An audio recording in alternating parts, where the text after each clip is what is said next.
So this is a second part to does a Christian have to choose between science and God?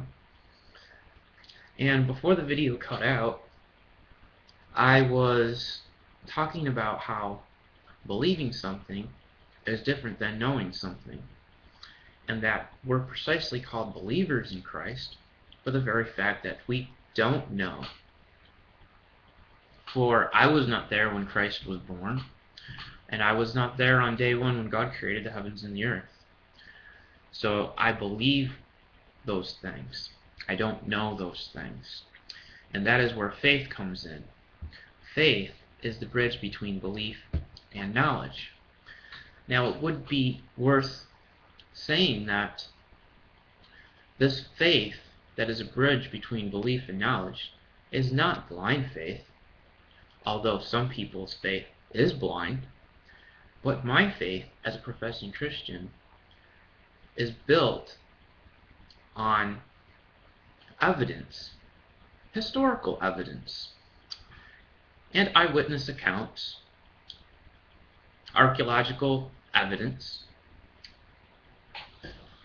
For example, the Bible is a historical document.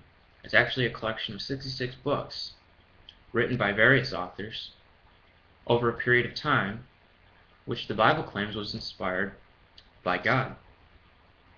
So it was more or less God working through the authors to pen down the Bible as we see it today.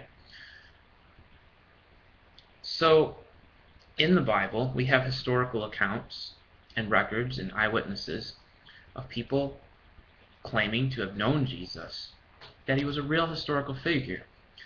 And almost every major historian, from what I've heard and currently know at this time, have said that Jesus in fact was a really true historical figure. That's what the evidence suggests. So I have good reason for believing in Jesus of Nazareth. So my faith is not blind, but rather is built upon that strong evidence. I guess a good analogy would be something like this. I don't know George Washington. I wasn't there when he was alive. I never met the guy. I never talked to the guy. Yet, I believe that George Washington was a real person. And I believe the things that George Washington did. So I have faith. And the reason that I have faith is because of the historical documents surrounding George Washington that claim the things that George Washington did. And so I have good reason to believe in George Washington, even though I never knew George Washington. And so the same could be said for professing Christians who believe in Jesus of Nazareth. I wasn't there when he was alive. I didn't talk to him. I didn't know him. Yet I believe in him because of the evidence. And so the Bible is really my historical reference point. It's my evidence. The Bible is my evidence. And I believe what it says. And of course I believe what it says based on good reason. The things that I read certainly make sense in the world around me. I've never found anything to be in error that I've ever observed that the Bible has claimed. So it's important to remember then that there's a difference between belief and knowing. We now understand what faith is. And so it's a regular part of everybody's daily life. Everybody believes in something. You might be an atheist. You might be someone that doesn't believe in God. And you have faith that you don't believe in God, and you have your reasons and evidence for that. Your evidence may be that you only believe in what's observable in the natural world, and you believe that nothing could violate natural laws, that the only thing there is what we can observe and see with our own two eyes. And so that's what you believe. You may believe that death is the end, and you have faith in that, even though you don't know that.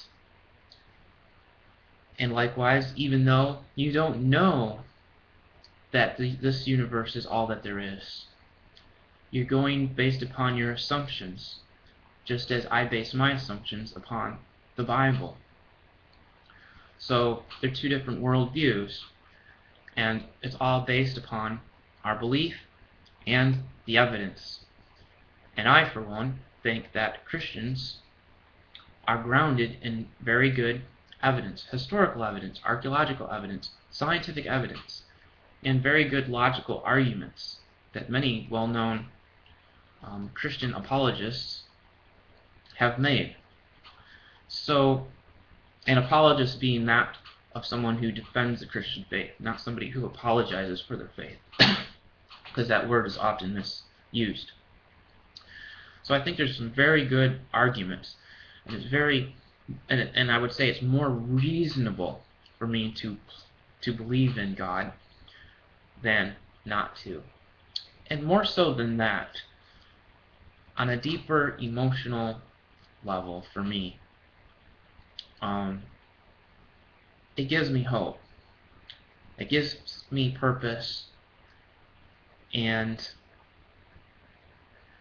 it helps me strive for higher standards than myself. And I think that's noble and admirable and honorable. It's something worth fighting for. And even if I am wrong, it really won't matter, I suppose. At least not when I'm dead, because I won't even be in existence. I won't be aware of anything. Although I will say that it would still be significant, and it still would be meaningful for the people that would remember me for who I was while I was alive as a Christian, if I actually followed those things which Jesus taught, if I loved my neighbor as myself, if I gave to the poor. People will remember me as a very loving fellow. So with that, I hope you guys enjoyed this, and I hope you all learned a great deal. Thanks.